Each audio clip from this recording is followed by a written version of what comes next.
Supreme court ने बीते हफ्ते अनुसूचित जाति और अनुसूचित जनजाति वर्ग के कोटे में कोटा दिए जाने को मंजूरी दी थी।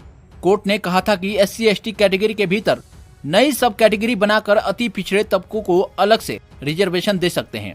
सुप्रीम कोर्ट से इस फैसले पर BSP, कांग्रेस समेत अनेक राजनीतिक दल असहमति दिखा रहे हैं। वहीं अब इसको लेकर समाजवादी पार्टी के राष्ट्रीय अध्यक्ष अखिलेश यादव की प्रतिक्रिया भी सामने आई है।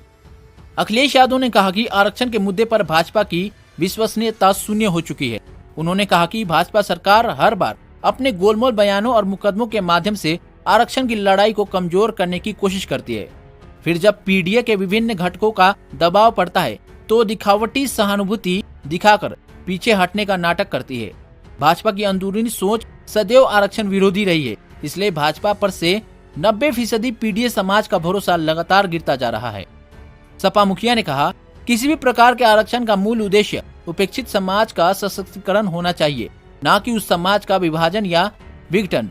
इससे आरक्षण के मूल सिद्धांत की ही अवहेलना होती है। अनगिनत पीढ़ियों से चले आ रहे भेदभाव और मौकों की गैर बराबरी की खाई चंद पीढ़ियों में आए परिवर्तनों से पाटी नहीं जा सकती। आरक्षण शोषित वंचित समाज को सशक्त और सबल करने का संवैधानिक मार्ग है। इसी से बदलाव आएगा। इसके प्रावधानों को बदलने की आवश्यकता नहीं है। पीडीए के लिए संविधान संजीवनी है तो आरक्षण प्राणवायु। इससे पहले बीएसपी सुप्रीमो मायावती ने भी इसको लेकर कोर्ट के फैसले का विरोध किया था।